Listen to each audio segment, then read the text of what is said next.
What's going on, guys? WhiteFox1225 here with another video, and today we're going to be going over my first impressions for the new Orsinium DLC for the Elder Scrolls Online. So, as you guys know, huge ESO fan, so to get a new zone was really awesome, and I hopped in game and I got to play for about 5 hours, so I'm going to let you guys know really my first impressions, and then we'll have a full review up, hopefully this weekend for a new ESO Saturday.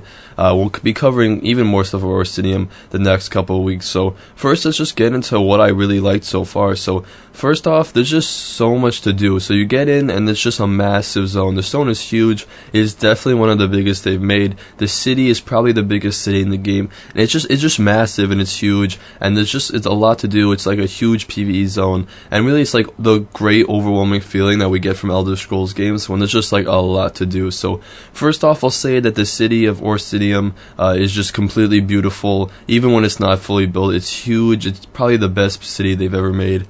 And one thing I really like is that they put in this new architecture style, so it doesn't feel like we're in like a zone that they just made from existing stuff, so just do some stuff together. It's all new, and it really feels like a new experience and a new place that you're exploring, which is really awesome. And I just think the zone overall is really well designed. Not even the city, but just the dungeons, the quests, just like everything looks beautiful, and they did a really great job. I have to say, so far this is probably my favorite zone. So let's go into the quests. So the quests so far are really great. The quests I noticed are kind of longer, which I like a lot. They feel like bigger and more epic. So for one, I'll just give you guys an example. There's the siege on a fort. It just feels like a classic Elder Scrolls siege, and like something like Kavach. It's just so fun and such a long quest, but really great. And the other side quests seem longer too. There might be less quests, but they seem a lot more detailed, which I kind of like. We also saw some returning characters, which was really great to see, some characters that we know from the other stories, getting to see them again and getting an update on how they're doing stuff. That's always cool to, get to see some familiar faces. Other than that, guys, moving into the Delves. The Delves, the one that I was in, is absolutely massive. Now, this thing looked like a public dungeon. I actually thought this was one of the public dungeons when I first got in it, and then I realized it was just, a delve. So they really improved the Delves. It doesn't really follow the same formula as, just go through and kill a boss.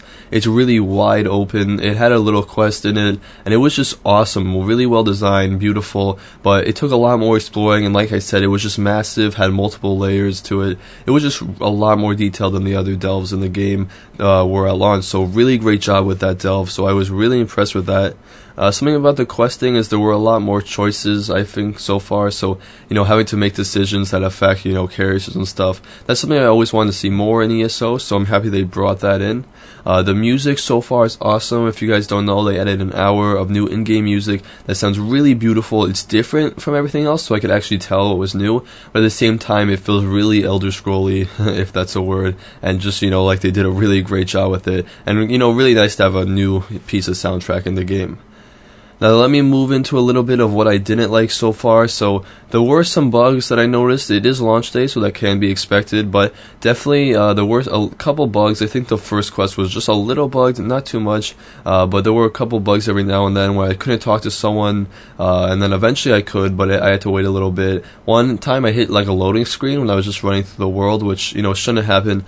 So just a couple things like that. Another thing I noticed was there was quite a bit of lag, especially in the city of Orsinium. Now there were a lot of players playing last night, and that's probably why, but once I got out of the city, it really wasn't too bad. In the city, it had somewhere between like 29 and 32. It was just dropping back and forth frames per second, but then once I got out, I had up to 95 to 45, so it was a nice smooth gameplay. But in that city, it was pretty laggy, so hopefully that is fixed. Other than that, just a couple performance issues with me like bouncing around, not all my attacks working, but again, I think that's related to the lag, which should be fixed after launch day. I know they're looking into some of the problems and looking to patch those. Now moving on to the Crown Store, we got some new mounts and a couple new pets. They're really cool. If you guys know, I won't go into it again, but I've been dying to have a bear mount forever. So getting to hop on a bear was really cool. The only complaint I have is that the animation seems kind of weird. When I saw this in the live stream, I thought the animation was a bug that they were going to fix, but it seems like it's the actual animation. It just seems a little weird to me. You kind of like bounce off your bear, but it just doesn't look natural. So I'm hoping they maybe fix that and make it look like kind of a smoother animation, because right now it just doesn't look that good to me. But the pets are cool, you know, the bear, there's a goat, really some cool stuff that you guys can check out and buy if you're interested. So the Crown Store items, I think they did a pretty good job, you know, getting stuff that fits with the Orsinium. The new armor looks really sick. Haven't gotten to try it for myself, but I have seen people with it, and it's a really cool style, pretty unique.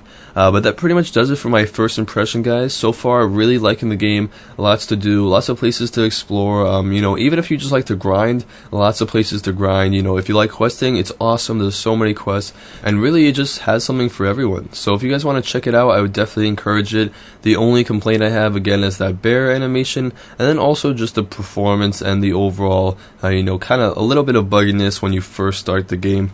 But other than that, once they fix that, I think it'll be probably the best DLC we've gotten so far, and the best update. So gonna have to wait around for my review. Should be coming this weekend. We might have a video in between then on like a different game, or just on ESO, something about Orsinium. But definitely stay tuned for Orsinium guides and just overall stuff on Orsinium on the channel.